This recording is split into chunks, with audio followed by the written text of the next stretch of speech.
চলতি অর্থবছরে মূলধনী যন্ত্রপাতি, কাঁচামাল এবং শিল্পের মধ্যবর্তী পণ্য আমদানি উল্লেখযোগ্যভাবে কমে যাওয়ায় এর বিরূপ প্রভাব পড়েছে দেশের শিল্পোৎপাদন এবং কর্মসংস্থানের উপর।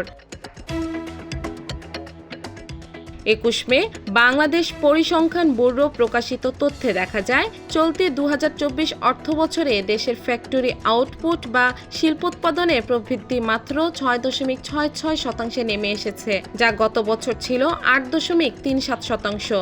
এর আগের দুই অর্থবছরে শিল্পোৎপাদনে প্রবৃদ্ধি হার ছিল যথাক্রমে ৯.৮৬% এবং ১০.২৯%। সে বিবেচনায় চলতি অর্থবছরে প্রবৃদ্ধিতে তীব্র পতন দেখা যাচ্ছে।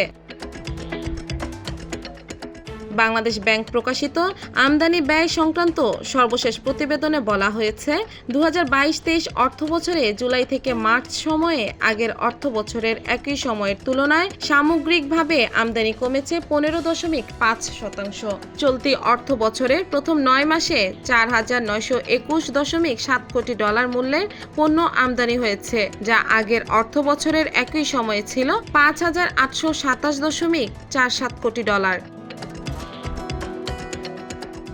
সংশ্লিষ্টরা বলেন, বিশ্ববাজারে বেশিরভাগ পণ্যের দাম কমলেও বাংলাদেশ অভ্যন্তরীণ নানান কারণে আমদানিতে অর্থায়ন করতে পারছে না। প্রধানত ডলার সংকট, এছাড়া বৈদেশিক মুদ্রার রিজার্ভ ধরে রাখার চাপ রয়েছে বকেয়া পরিশোধের চাপও, যার ফলে আমদানি কমেছে, এতে উৎপাদনও কমেছে। বিনিয়োগ বাড়ছে না, সামগ্রিকভাবে প্রবৃদ্ধি কমে যাবে। আমদানি কমা সত্ত্বেও রিজার্ভ ধরে রাখা যাচ্ছে না। এর একমাত্র সমাধান হতে পারে বৈদেশিক মুদ্রার প্রবাহ বাড়ানো। সেজন্য রপ্তানি, রেমিটেন্স, বাজেট সহায়তা বাড়াতে হবে, ফাইন্যান্সিয়াল অ্যাকাউন্ট পজিটিভ করতে হবে। এর জন্য ডলার টাকার বিনিময় হার স্থিতিশীল হওয়া জরুরি বলে জানান সংশ্লিষ্টরা। বাংলাদেশ ব্যাংকের তথ্য অনুযায়ী শিল্পের মধ্যবর্তী পণ্য আমদানি কমেছে ১৪.২%।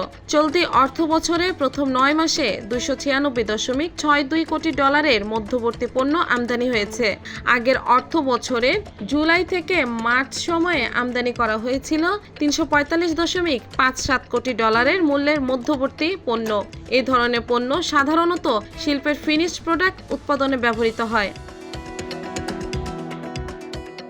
এর বাইরে অন্যান্য মধ্যবর্তী পণ্য আমদানি কমেছে ২০.২%।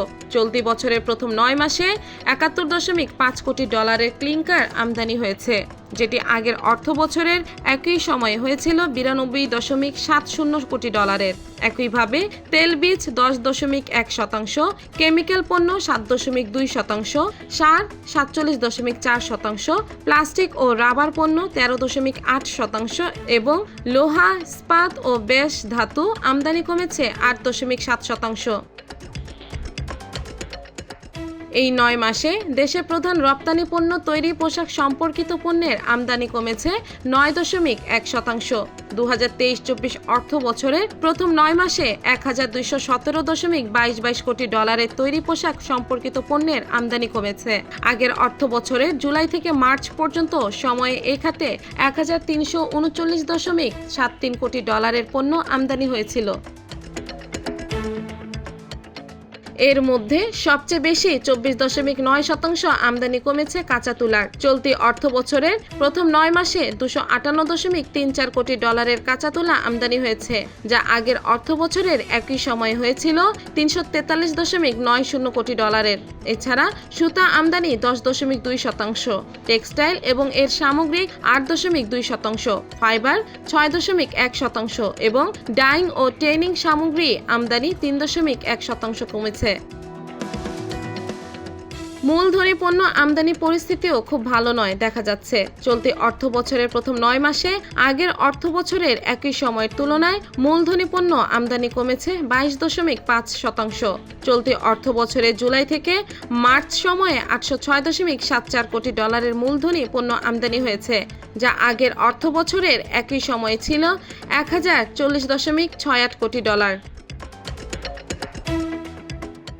এর মধ্যে মূলধনী যন্ত্রপাতি আমদানি কমেছে 23.7%। চলতি অর্থ বছরের 9 মাসে মূলধনী যন্ত্রপাতি আমদানি হয়েছে $284.8 কোটি মূল্যের, যা আগের অর্থ বছরের একই সময় ছিল $373 কোটি।